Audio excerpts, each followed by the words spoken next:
Well, it's terrible weather today for a Tacoma video, but it's actually sort of fitting, considered the content of this video. And that is the fact that Pelfreybilt Off-road has officially filed for bankruptcy.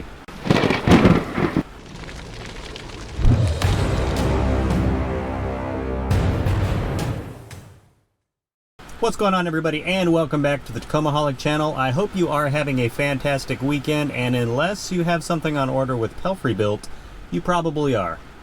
So sadly, yesterday, actually last night, Saturday, Pelfreybilt released a few statements on Instagram, Facebook, all that, which I will post links to below so you can read those if you have not. And I'm going to go over major points on all of these things, but they pretty much said they're closing the doors and they actually have filed for bankruptcy. And I've seen multiple threads on Tacoma World where people have actually looked up, I don't know, there's a link you can go to for each state and see which companies have filed for bankruptcy, and that has been confirmed through people on Tacoma World. So what does this mean for the Tacoma community in general, and most importantly for people who have active orders on hold with Pelfreybilt? Again, it's not exactly pouring down rain here in Northern Virginia, but the weather is pretty crappy and it's kind of dark, which is why you are getting the rare sunglasses less Tacomaholic. So hopefully it's not too dark on the inside of my truck to do this video, but I guess I will see during the editing phase. If you have not seen the release by Pelfreybilt, which again was last night, Saturday, I will go ahead and put that up on screen right now so you can read it. Unlike the last Pelfreybilt video I did, I'm not going to actually read the entire statement because it is much longer than the previous one. I will just go over certain key things I think are important to mention. So I will go ahead and put that up on screen now. So go ahead and pause if you'd like and read through that statement.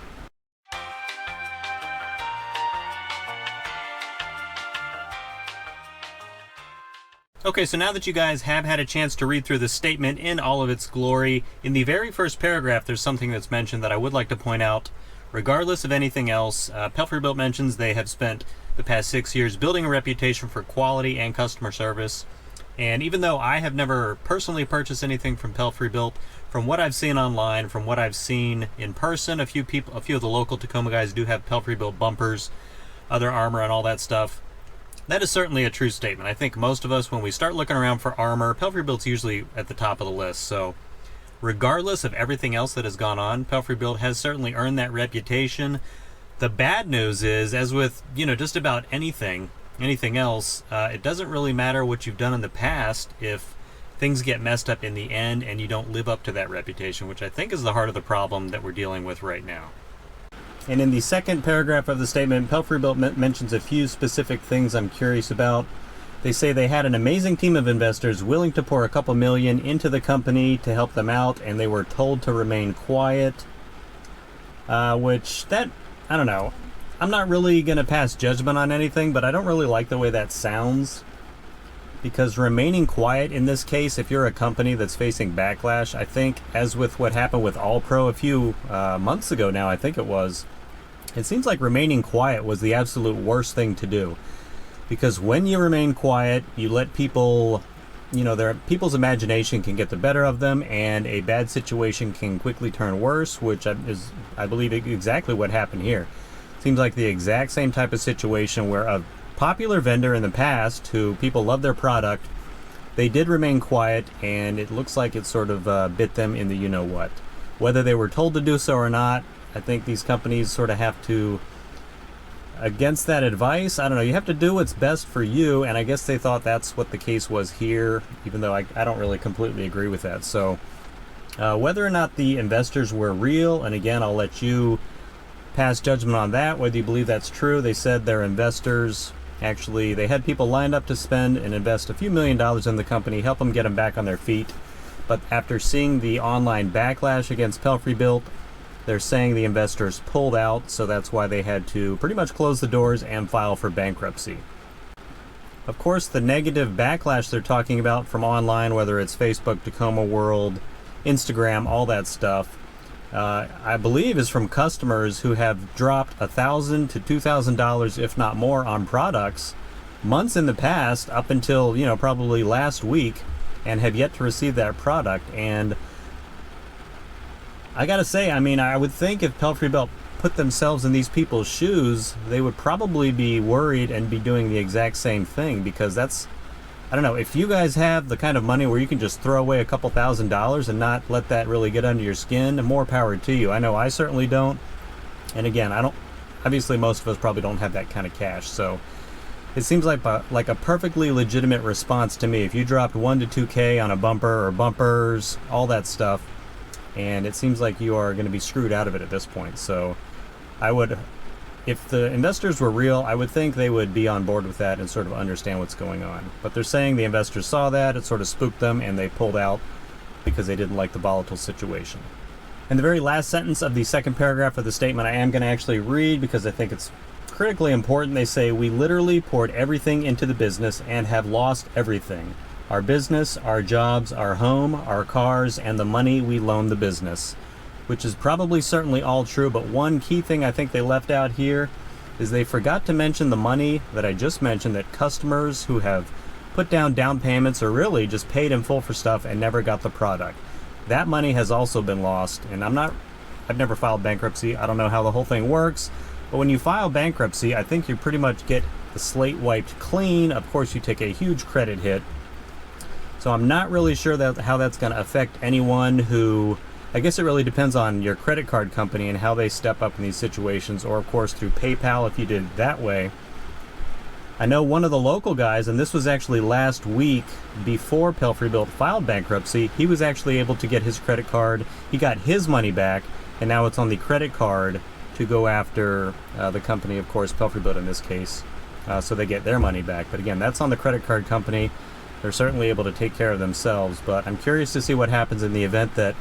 Again, that was before they filed bankruptcy. Now that bankruptcy has been filed, I mean, what avenues are open?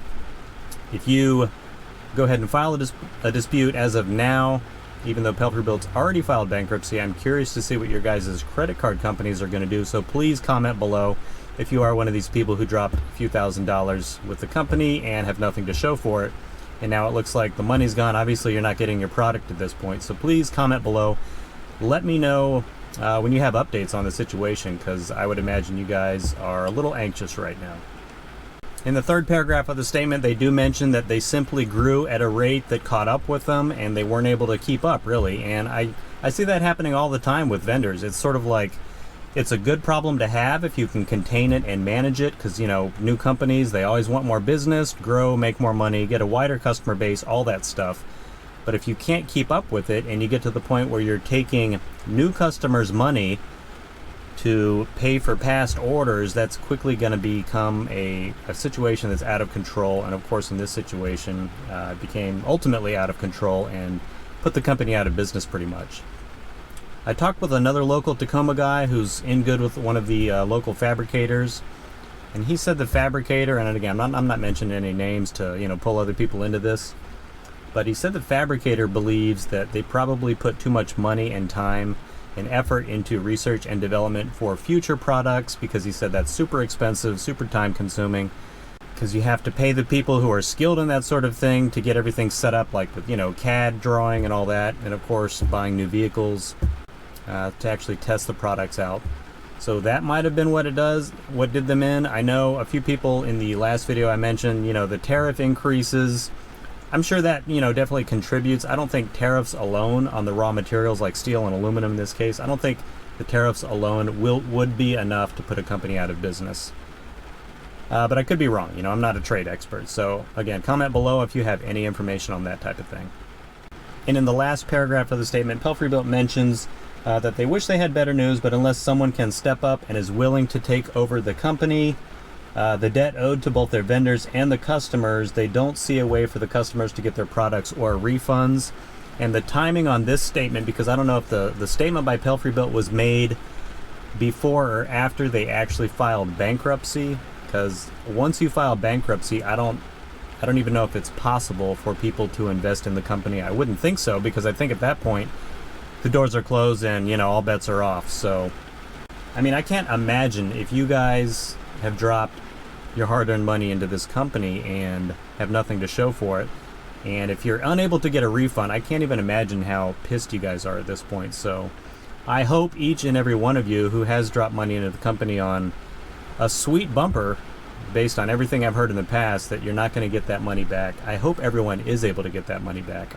And I hope your credit card companies step up, along with PayPal if you went that route, because that's the system it seems like we're stuck with it with all the Tacoma vendors. For fabricators, it seems like you pay in full for products, and you have to wait on the lead times, which everyone knows going in, and then hopefully the company's still around and you actually get the product. I don't know, that's just the way it is.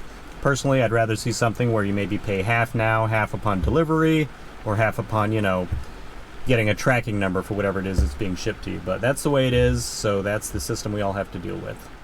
And that will just about do it for this video, everyone. I hope the sunshine comes out on this situation more in the future. I really hope you guys are all able to get your money back.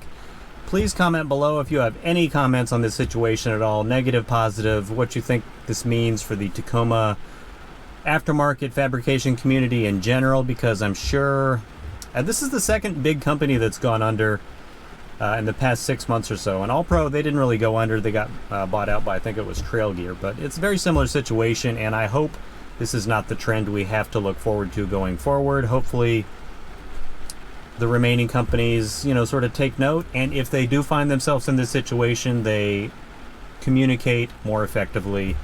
Of course, communication at all is key in this situation with their customers, both past, future, present, all that stuff. Anyways, I hope you guys do enjoy the rest of your weekend. That is it for this video. If you are new to the channel, please consider subscribing. Hit the like button, comment below, and hit that bell notification so you're notified every time I upload a video, which is twice a week. Help me grow the channel by spreading it with your friends and family on social media, and I will see you in the next video.